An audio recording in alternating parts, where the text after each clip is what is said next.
Young-hee and Chukbuk run into Principal on their way out. However, Young-hee's mother comes to their rescue. She hits Principal with a metal rod, which knocks him out. She remembers the time just before she killed her husband. He asked her to protect Young-hee. Today, she was able to keep that promise by protecting her. Young-ju hugs her daughter and reassures her that everything will be okay now. Young-hee says sorry for all the things she has said to her mom and says that she will never say that again. Although their reunion is quite emotional, if they keep hugging like this with Chukbuk in between them, something might come out of her. Gamdol and their comrades catch up to her, and they are relieved to see the kids are fine. However, his relief is short-lived, as Young-ju tells him that they can't find Hee-ra. Young-hee and Chukbuk start speaking together, trying to explain the danger Hee-ra and Chukbuk's mom is in. Young-ju tells them to calm down and speak one by one. However, it seems they won't need to explain the situation. Some loud noises are heard, and then Chukbuk's mom is thrown by the founder, with spikes all over her body. Chukbuk and Gamdol are devastated to see her in this state. On the other hand, the people who have no idea about her identity aim their rifles at her. However, before they can shoot, Gamdol tells them to put away their weapons, and he says he will kill them if they shoot his wife. After leaving everyone confused, he goes near his wife and removes all the spikes. He lifts her up and asks the reason behind her current condition, but she tells him to quickly get out of here, but it's too late. Founder appears beside him and tells him to hand her over. Everyone is surprised at the appearance of this huge monster. Chukbuk and Young-hee call him a bad monster. Gamdol quickly makes some distance between him and the founder. Young-ju orders everyone to fire, but the monster turns out to be bulletproof, and it is defending his eyes, the only weak point with his arm. As if this unreal situation was not enough, the man shooting at the front gets stabbed by the founder's tentacles, and in a few seconds his body withers away and he dies. It seems that the founder can drink blood through his tentacles. He is ecstatic to see this many humans as he was just getting hungry. He wonders which one he should eat first. Then, one by one, most of the people present get their blood sucked to death. It was a great feast for him, and now he is a little disappointed that there is no one left. Then, with a mischievous grin on his face, he offers a deal to the people hiding. He promises to forgive them and give them a new life, as long as they keep what happened today a secret and hand over the yellow-eyed woman and her child. If they do, he will give them a miracle. A woman hiding near Chukbuk grabs her and drags her to the founder. She did as he asked, and promises to get him the yellow-eyed monster soon as well. She requests for him to keep his promise and let the people in the village live as before. But Founder asks her why, and then stabs her through her chest. According to him, everyone has their own worth, just like a screw having its designated spot. They all have a place where they belong. And a community made up by people who know their place completes the worth of a group. But they destroyed it, all because of their greed. Through the principle, he gave them a life of purpose. He provided them with a safe life, including food and shelter. So they have the right to decide how they live. And being their food is also part of their worth. Entrusting the village to the power-hungry principal was a mistake. So from now on, he himself is their leader. Gamdol and Young-ju desperately try to think of a way to kill this creature. Chukbuk's mom's body is still going through some changes, and for some reason, she is confident that she can kill this creature in a few minutes. At the same time, Hee-ra is having some difficulty dealing with Instructor. Instructor tells her that if it wasn't for the Founder's attack, he would have killed her without pain. But he hesitated because he values her talent and ability greatly. He offers her a good life if she becomes his woman, a future unlike the infero she has endured outside, a life where nothing can hurt her. There are monsters in their family, but the chosen ones like him are treated differently. He assures her that she will be approved by Founder for her ability. Hee-ra laughs and says it's hilarious. He says it's a happy life, but the truth is, he is just their slave. He must have lost his mind in that pathetic life of his. And now he wants her to live that life as well, so no thanks. On top of that, his face looks like shit. It seems even the most muscular women prefer good-looking men. This pisses off Instructor and he attacks her. Hee-ra manages to parry his attacks with her scarf, which has some next-level durability. Hee-Ra feels dizzy for a moment, and he punches her in the stomach in that short opening. Hee-Ra grabs his shovel and says she had enough of trying to change his mind. It seems she was trying to make him change sides. She forcefully removes the shovel from his grip and hits his face. Now that he is unable to see for a while, she follows up with more swings. While defending against her attacks, he tells her this is her last chance. He says a lot more crap, but Hee-Ra has no interest in it. She tells him to go to hell and meet his family there. Then she smashed his face with the shovel. While bleeding from his eyes and nose, he falls to the ground, and Hee-Ra is left standing victorious. As Chukbuk is left standing in front of Founder, her mom grabs her from her tentacles and throws her towards Gamdol, and he catches her safely. Now that Chubuk is safe, she just needs to buy a little more time. She attacks him with her new move that allows her to throw poisonous projectiles from her tentacles. However, as his body is tough and he doesn't have senses that can feel pain, it doesn't affect him. At least, that's what he thinks. He tells her to surrender and become the offering for his father, while attacking her with his tentacles. She dodges all the attacks and keeps attacking with her tentacles. He says to all the people hiding that they can't even survive a single day without their protection. They are as helpless as a newborn child. That is why they are their children. A bullet hits his back, then multiple shots are fired at him. Young Ju tells him to shut his mouth, and the other people also tell him that no parent in the world would use and eat their child. How can they enjoy living while waiting to be eaten? What they need is a future without monsters. Founder tries to counter their argument but is hit by Chukbuk's mom. She had enough of his nonsense and tells him that parents are not kings. A crack forms on his chest. He gets surprised and confused as this has never happened before. Then he realized that this was what she was after from the start. He gets mad and blindly attacks her, and also says the same things he has said 1,000 times already. She dodges all his poorly coordinated attacks, and she fuses her tentacles with her right arm. A big poisonous spike forms at her right arm. She tells him to go to hell and enjoy living with his family there, and stabs him at the same spot where the crack formed. He screams in pain as he feels his body melting. Her plan worked. As the poison spreads in his body, he will eventually explode like the other monsters. However, he is not going down that easily. He forms spikes on his body, which forces her to make some distance between them. He tells her that his death will not be the end. Her death will come eventually. Also, he won't be dying alone. His body bloats massively, and he gets covered in spikes. She hears Gamdol's voice, who is heading towards her to help. She goes to finish him before he can explode, but it's too late. He explodes and spikes are launched in all directions. She managed to shield herself using her right arm. But what about Gamdol? Principal, who just woke up, is trying to get out so that he can kill all the people who betrayed him. He devoted all his life to the village, and this is what he gets. He will not leave a single person alive. Chukbuk slaps his ass from behind.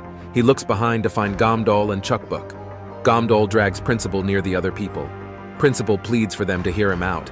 Gamdol agrees and tells him to be quick. He says it was all for the village. If it wasn't for him, the village would have been destroyed. He is a human too, so he feels guilty for the people who died. But their sacrifices were meaningful in the end. He did his best, and there's nothing wrong with what he did. Young-ju appears and tells him to stop playing the victim. He used people to extend his own life and lived like a king. She tells him to look at the corpses around him. All this is his doing. This village is no longer his. She points a gun at him and says, "Go to hell, you old cuckoo bird," then shoots him straight at the head. Only fast and furious characters can come back from a death like that. It's over now. Young Hee and the village is safe now. Even if it took a long time, she asks her husband to rest easy and wait for her to come to him. After it was over, the village changed a lot in just a few days. The corpses of the principal and monsters were disposed of, and a small memorial service was held for the victims. They decided to seal all passages to the basement and keep guard for a while. However, there was another problem. They couldn't find the instructor's body. If Su Min Baek is still alive, who knows what he'll do? After the secret was revealed, most people left the village with food and bags. Doctor thinks it's time like these they need to stand together, but they still have hope. At the hospital, he injected Hira with a vaccine, and there are other people waiting in line. A temporary vaccine was developed that stopped the infection from spreading among the injured. Since it's temporary, there are still some side effects, but other than that, it's fine. Doctor was surprised when he found out that Chuckbuck's mom was a monster, but her DNA helped with the research. Hira saw Chuckbuck sleeping snuggled up to her mom and gets jealous. Hira hears Young Hee's voice from another room. There, she finds Young Hee sleeping while sitting near her mom, who is recovering from the surgery. She's out of danger and now she just needs to wake up. She will be happy to see her daughter in the freed village. Doctor hopes that she wakes up soon while writing his journal. It's all good, but he still doesn't understand how Chuckbuck's mother can be a monster. Since according to his test result, it should be impossible for them to be biologically related, neither their blood group nor their DNA match. Since Gamdal and his wife both have blood type B, then Chuckbuck should also have the same type. But that is not the case. However, the doctor still doesn't know that Gamdal is not really Chuckbuck's biological father. Outside, a big pigeon monster has cornered Instructor. He is covered in wounds and has a shabby rod in hand. Although his will to live is commendable, he can't do anything to get out of this situation. That's when Father comes to his rescue. He kills the monster and asks Instructor to tell him everything in detail. After Instructor tells him everything, Father understood that the village was lost when Principal and Founder were killed. Instructor apologizes for his incompetence in protecting the precious home he gave them. His injured arm gives him immense pain as he is now infected. Although he knows his part is over, he can't let things end like this. So he asks Father to give him power like he gave to others, so that he can kill them for him, so that he can repay Father for giving them a home and life when they had no hope.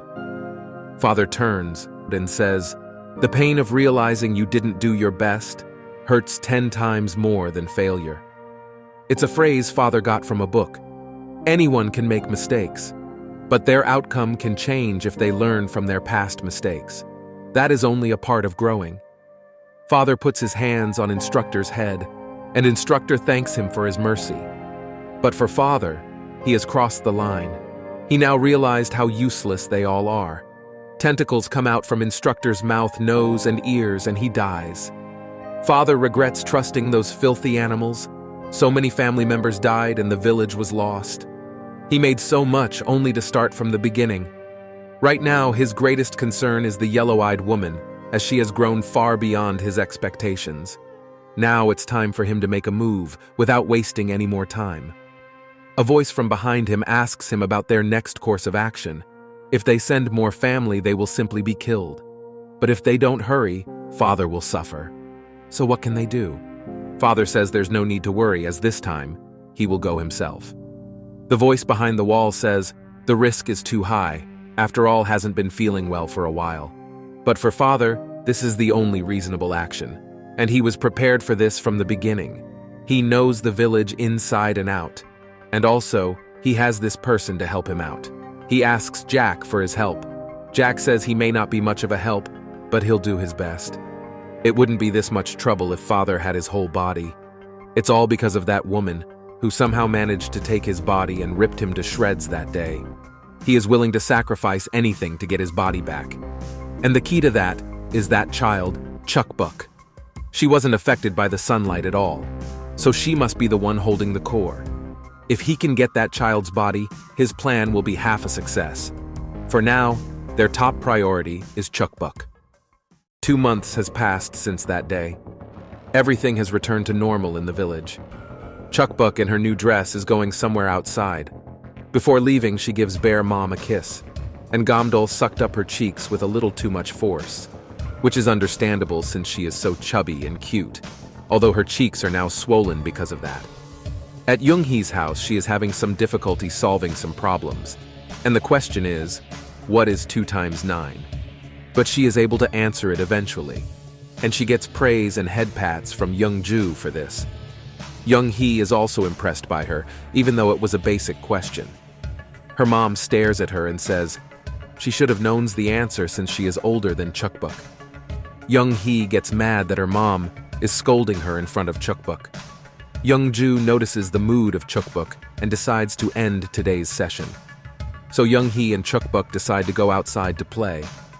Young-hee asks her mother to come too, but she says she will come later. And she tells Chukbuk to not worry about anything and have fun. And if something happens, come tell her. This cheered up Chukbuk, and she says she'll have lots of fun. While walking, they talk about what they want to eat in the dinner, and it seems both of them want ramen. Not a healthy choice, I must say. Then Young-hee mentions a place where no one comes, so they can go there to play. They go there and play catch with a big ball. And Chukbuk is terrible at this. Forget about catching and throwing the ball. She can't even keep her eyes open. Young-hee throws the ball at her, and she tries to keep her eyes open and catch the ball, but fails miserably. Playing with her, Young-hee feels like she is training a puppy. The ball goes near two women. The woman with blonde dyed hair tells the other woman that this is that monster's girl, with clear sign of dislike on her face. She tells her that she has got a freaky finger underneath that bandage, which freaks the other woman out. It seems Chukbuk has to hear things like this every day. Chukbuk runs away from them. Then Hee-ra come to the scene. The new girl asks her who she is, and she tells her that she is the boss lady. So why you say? She hopes that she didn't hear the things they said to Chukbuk, but it's too bad for them that that's not the case. Hee-ra tells them to get down on the fucking floor, right now. Gamdol comes looking for Chukbuk and finds her sitting on the stairs with a ball in her hand. He asks her what's wrong. She says she wants to go home. She hates being here. Gamdol tells her they can't, since bad monsters know the location of their home, so it's dangerous there. However, Chukbuk hates people who badmouth her mommy more than monsters. Although there are some nice people here, there are also people who talk bad about her mommy. Mommy is a good person who loves her family. She is kind and warm. So it hurts when people say bad things about her mommy. Gamdol says he knows what it feels like, but there is a way to fix this, since those people are scared of her because they don't know mommy like Gamdol and Chukbuk do. So he tells her to make them know how wonderful she truly is. Let's make everyone in the village love mom. While her mom is leaving to find some food and supplies in the night, like every other day, everyone around her is talking about her. Some think of her as their savior, and some think she is dangerous. Chukbuk screams that her mom is a good person.